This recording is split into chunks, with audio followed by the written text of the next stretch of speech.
पन्नगे च सुरेन्द्रे च कौशिके पाद संस्पृशि निर्विशेष मनस्काय श्री वीरस्वामिने नमः। आर्हत वाङ्मय में कहा गया है, सोच्चा जानई कल्याणम सोच्चा जानई पावगम उभयम जानई सोच्चा जंग छेयम तंग समायरे। आदमी कानों से सुनता है, श्रवण शक्ति ठीक है तो आदमी सुन पाता है। श्रवण शक्ति नहीं है या बहुत कमजोर है और कर्ण यंत्र जैसी भी सुविधा नहीं है तो फिर सुनने में कठिनाई या पूर्णतः अक्षमता की स्थिति, पूर्णतः अभाव की स्थिति हो सकती है।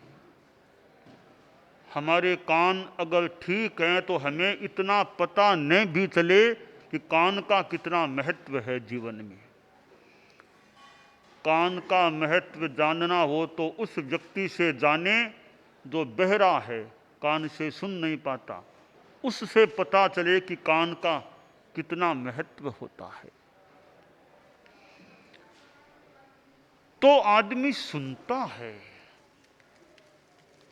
और सुनकर वह कल्याण को भी जान लेता है, श्रेयस्कर बातों को जान लेता है, तत्वों को जान लेता है और सुनकर वह पाप बुरी चीजों को भी जान लेता है। तीन शब्द हैं, हेय ज्ञेय उपादेय। बताया गया है कि बुरी चीज भी ज्ञेय तो है, पाप भी ज्ञेय है, आश्रव भी ज्ञेय है, बंध भी ज्ञेय है। नव तत्वों में नव ही तत्व ज्ञेय माने गए हैं कि आश्रव को भी जान लो, पाप को भी जान लो, बंध को भी जान लो, अजीव को भी जान लो। तो बुराइयां भी ज्ञेय तो होती है। अब ज्ञेय तो सब कुछ है, केवल ज्ञानी होते हैं वे सब कुछ जानते हैं। ऐसा नहीं कि अच्छी अच्छी बातों को तो केवल ज्ञान से जानेंगे, बुरी बातों को नहीं जानेंगे, यह भेद रेखा नहीं है। अच्छा हो या बुरा, पुण्य हो या पाप, बंध हो या मोक्ष, लोक हो या अलोक, केवल ज्ञानी सब कुछ जान लेते हैं। इसका मतलब ज्ञान का विषय ज्ञेय ज्ञातव्य सब कुछ है, हर तत्व ज्ञातव्य है, ज्ञेय है। परंतु ज्ञेय होना एक बात है और उपादेय होना अलग बात है। ज्ञेय तो नव ही तत्व है नव पदार्थों में। अब हम यह ध्यान दें, मान लो जान लिया, अच्छे को भी जान लिया, बुरे को भी जान लिया, अब हमें विवेचन करना होगा, विवेक करना है कि हेय क्या और उपादेय क्या। यह छंटनी करनी होगी, छंटनी। जैसे चलनी से कोई चीज तो वो खराब अवांछनीय चीज अलग हो जाए, सोना है साथ में मिट्टी भी है, मिट्टी से युक्त स्वर्ण है तो स्वर्ण चाहिए तो मिट्टी को अलग करना होगा। क्षीर नीर विवेचनम हंस के लिए कहा गया है कि हंस क्षीर और नीर, दूध और पानी का विवेचन कर देता है। दूध का ग्रहण, पानी को छोड़ दो। यानी उपादेय को ले लो और हेय को छोड़ दो। तो ज्ञेय तो सब कुछ है। अब ज्ञेय में छंटनी करो, हेय क्या और उपादेय क्या। नव तत्वों की दृष्टि से हम देखें, तीन चीजें उपादेय हैं, संबर, निर्जरा और मोक्ष। ये तीन उपादेय हैं, बाकी कुछ भी नव तत्वों में उपादेय नहीं है। अब हेय को देखें तो आश्रव हेय है, बंध हेय है, पाप हेय है और पुण्य भी हेय है। और जीव अजीव को भी हेय की कोटि में लिया जा सकता है, अपेक्षा से हेय हो जाते हैं। तो उपादेय तीन ही, ज्ञेय तो नव ही तत्व हैं, उपादेय तीन तत्व हैं, संबर, निर्जरा, मोक्ष। बाकी ये बंध, आश्रव, पाप, पुण्य और फिर जीव अजीव भी अपेक्षा से सब हेय हो जाते हैं, यानी हमारे लिए ग्रहणीय नहीं है। वे जीव की आध्यात्मिक स्वरूप का जो चित्रण है, आध्यात्मिक स्वरूप है, निर्विद्यता, वो तो ग्राह्य मान लें, उपादेय। सांसारिकता है वो सब हेय हो जाती है जीव की, यानी मोक्ष है वो उपादेय हो गया। हेय ज्ञेय उपादेय हैं। अब यह विवेक है, हेय क्या उपादेय क्या, यह विवेक हो गया तो ज्ञान तो हो गया हेय और उपादेय। अब करना, जानना एक बात है, फिर करना दूसरी बात। अब हेय को छोड़ो, हेय मतलब छोड़ने योग्य, उपादेय मतलब लेने योग्य, ग्रहण करने योग्य। जान तो लिया ये हेय ये उपादेय। अब हेय को छोड़ो, वो पुरुषार्थ करो, उपादेय को लो, अपनाओ, ग्रहण करो, वह पुरुषार्थ करो, तब आगे विकास होगा, उपलब्धि होगी। तो मात्र जान लेना पर्याप्त नहीं है, साथ में करना, वैसा आचरण करना, उचित आचरण करना भी अपेक्षित होता है। संस्कृत का एक श्लोक है, जानन्ति केचिन्न तु कर्तुमीशः कर्तुम क्षमः न च ते विदन्ति जानन्ति तत्त्वं प्रभवन्ति कर्तुम ते केपि लोके विरला भवन्ति। कई लोग दुनिया में ऐसे हैं, तो बात को जान तो लेते हैं, जानते हैं, समझते हैं, पर अच्छी बात है, अच्छा आचरण है, वो कर नहीं पाते। जान तो लिया कि झूठ बोलना बुरा है, जान तो लिया, पर झूठ को छोड़ो कि यह बस की बात नहीं है। तो जान तो लेते हैं, वो अच्छा काम कर नहीं सकते। कई लोग हैं, करने की सामर्थ्य है तो सही, पर वे जानते नहीं क्या करना और क्या नहीं करना। तो पहले चरण में ज्ञान पक्ष है, आचरण पक्ष नहीं है। दूसरे में आचरण की क्षमता तो है, पर ज्ञान नहीं है। दोनों में कमियां हैं। Only knowledge is half. कोरा ज्ञान है तो मानो आधा ग्लास भरा हुआ है, केवल आचरण की क्षमता तो भी आधा ग्लास जैसी मान लो बात, आचरण है तो। दोनों मिल जाएं, ज्ञान और आचरण, तो ग्लास पूरा भरा हुआ, जीवन का ग्लास पूरा भरा हुआ हो गया। ऐसे लोग भी दुनिया में कुछ होते हैं, भले थोड़े हों, कि तत्व को जानते भी हैं और अच्छा आचरण फिर करते भी हैं। ऐसे कुछ कुछ लोग होते हैं। तो हमें तो ऐसा बनना चाहिए कि जो जानने वाले भी हैं और करने वाले भी हैं, ऐसा हमें बनना चाहिए। तो सुनकर के आदमी कल्याण को जानता है, सुनकर के आदमी पाप को भी जानता है। शास्त्रकार ने जो अंतिम चौथे चरण में कहा है, जम छेयम तम समायरे, पहले जानने की बात आ गई, अब यह करने की बात आ गई कि जो छेक है, जो श्रेय है, उसका समाचरण करो, आचरण करो। जो अश्रेय है, अकल्याणकारी है या पतन कारक है, उसका आचरण करने का परित्याग करो, प्रत्याख्यान करो। दो शब्द हैं, जय परिज्ञा, प्रत्याख्यान परिज्ञा। जय परिज्ञा से जानो, जय जानने की बात आ गई, जय ज्ञान करो, परिज्ञान करो। दूसरा प्रत्याख्यान परिज्ञा, जान तो लिया, अब पाप को प्रत्याख्यात करो, छोड़ो। तो जय परिज्ञा और प्रत्याख्यान परिज्ञा दोनों हैं, तो मानो कि ज्ञान और आचरण दोनों जीवन में आ गए हैं।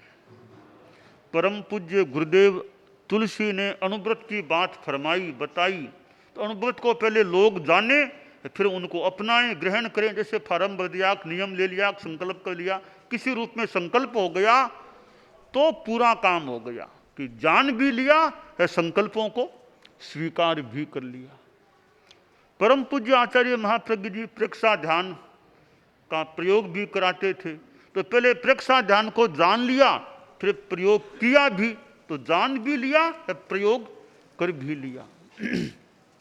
तो ज्ञान और आचार दोनों हो जाएं। परम पूज्य आचार्य भिक्षु,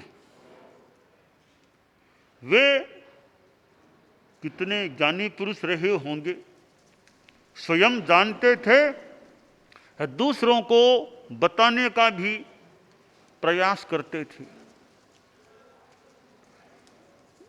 यह भी एक आदमी की योग्यता ही माननी चाहिए कि जानने के साथ बताने की भी क्षमता हो। कई बार आदमी स्वयं तो जानता है, अच्छा ज्ञानी है, कब दूसरों को बताओ, समझाओ, उसमें निपुणता नहीं भी हो कि दूसरों को कैसे समझा देना, दूसरों के गले बात कैसे उतार देना। यह तरीका जिसमें हो, यानी वो उनका ज्ञान है, वो केवल ज्ञान जानने तक नहीं, वो अपने वाणी से, अपनी भाषा से दूसरों को समझाने में भी सक्षम है। हमारे संत लोग व्याख्यान देते हैं, तो मानो स्वयं के पास ज्ञान है, अब दूसरों को वो ज्ञान देने का। ज्ञान ऐसी चीज है कि देने से घटता नहीं है। ज्ञान बांटी तो विद्या बढ़े, साथी बड़े बाढ़, तो ज्ञान तो बांटो तो बढ़ता है। अपूर्व कोपि कोशोयम विद्यते तव भारती व्ययतो वृद्धि मायाति क्षय मायाति संचयात। यह विद्या का, ज्ञान का अपूर्व भंडार है। बाकी कोई धन का भंडार में से कुछ दो तो भंडार कुछ खाली कम हो सकता है। ज्ञान का भंडार ऐसा है, कहते हैं अपूर्व कोई भंडार है। क्यों? व्यय करो, दो तो ज्ञान बढ़ता ही है। या किसी को दो मत, अपने पास रखो तो ज्ञान क्षय को प्राप्त हो सकता है। अब विद्या किसी के पास है, अब आगे दी नहीं है, तो खुद साथ में यानी खुद के साथ संपन्न हो गई विद्या, बात तो आगे बढ़ी नहीं। देते गए दूसरों को, आगे से आगे देते गए, तो वो ज्ञान का विस्तार इनके पास भी है, इनके पास, इनके पास, तो विद्या का विस्तार हो जाता है। आदमी के जाने के बाद भी वो विद्या दुनिया में विद्यमान रह सकती है। तो आचार्य भिक्षु दूसरों को समझाने का भी प्रयास करते थे। और क्या उनका तरीका, क्योंकि ये अलग अलग मानो क्षयोपसम होते हैं। किसी में ज्ञान का विशेष है, किसी में फिर समझाने का क्षयोपसम भी है कि कैसे बच्चे को कैसे समझा देना, थोड़े कम पढ़े लिखे व्यक्ति को कैसे समझा देना। तो हमारे में हमारे संत लोग बैठे हैं, हम सभी में हमारे बाल मुनि भी बैठे हैं, तो ज्ञान भी बढ़े, ज्ञान के साथ दूसरों को समझाने की कला भी हमारी अच्छी होनी चाहिए। कोई अंग्रेजी जानने वाले बच्चे हैं, हमारे संत भी अंग्रेजी जानने वाले हैं, उनको अंग्रेजी में मान लो समझा दें, यह बात ऐसी है, यह इसका यह मतलब है। कभी संबर क्या है, संबर क्या, हमारे बाल मुनि अंग्रेजी में समझा दें कि पाप के लिए नो एंट्री, नो एंट्री, पाप को एंट्री नहीं मिलती है, ऐसा त्याग हो गया तो वो मानो अब संबर हो गया। तो यूं समझाने का प्रयास आचार्य भिक्षु कैसे समझाते थे। अब जैसे संत उस समय के वो गए गोचरी, पानी चाहिए था, एक कोई जांचने का जो भी आश्रय घर था, बाई थी, कभी पानी धोवन पानी जो भी था वो चाहिए था।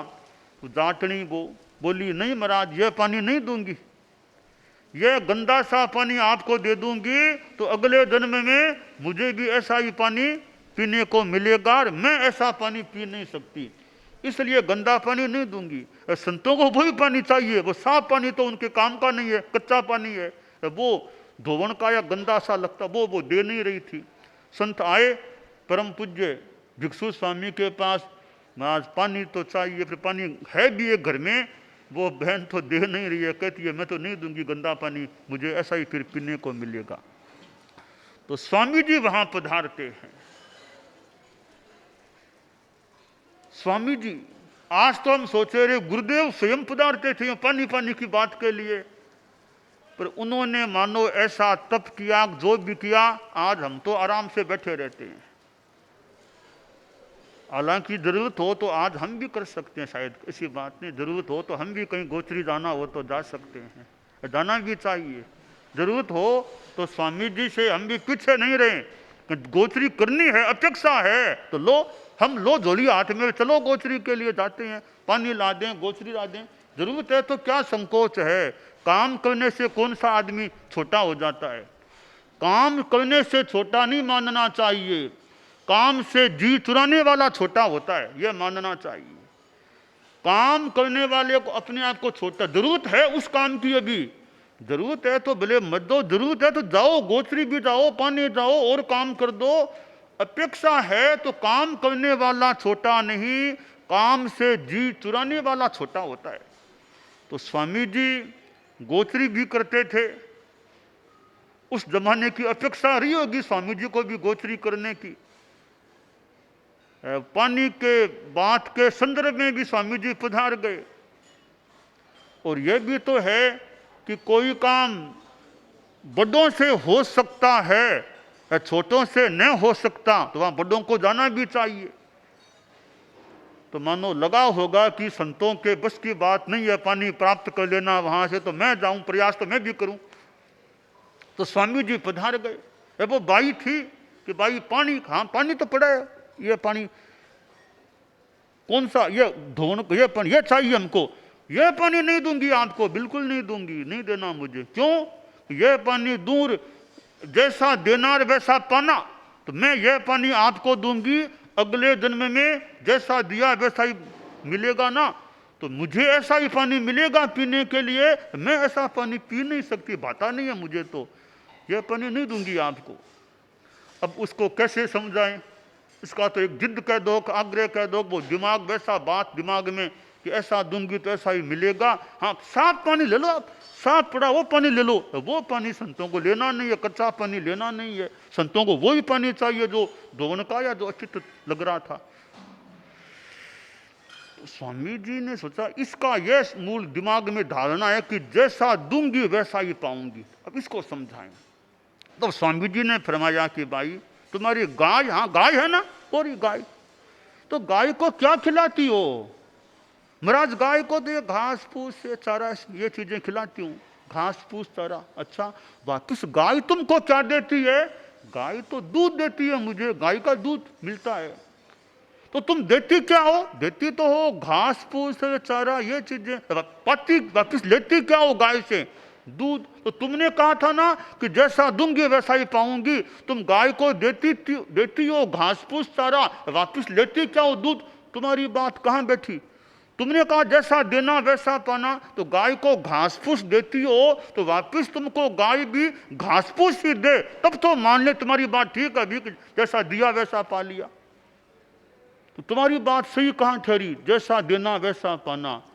हाँ हाँ ये बात तो है, तो भाई संतों को ये धोवन का पानी दोगी ना, उसका तुम्हें बढ़िया फल मिलेगा। जैसे कि गाय से दिया घास फूस सारा मिलता है, दूध। हाँ ये बात, लो आप पानी ले लो, ले लो आप पानी ले लो, सारा पानी देने को तैयार होगी। अब यह है समझाने का तरीका, कैसे समझाना। तो हमारे संत लोग हैं, छोटे छोटे हमारे जो संत हैं और भी संत हैं, हम कैसे बात को दूसरों को समझा दें, उनके गले उतार सकें अच्छे तरीके से, वो विधि भी हमारे में विकसित रहनी चाहिए। तो सुनकर हम जाने, अच्छी बात का फिर आचरण करें, यह काम्य है।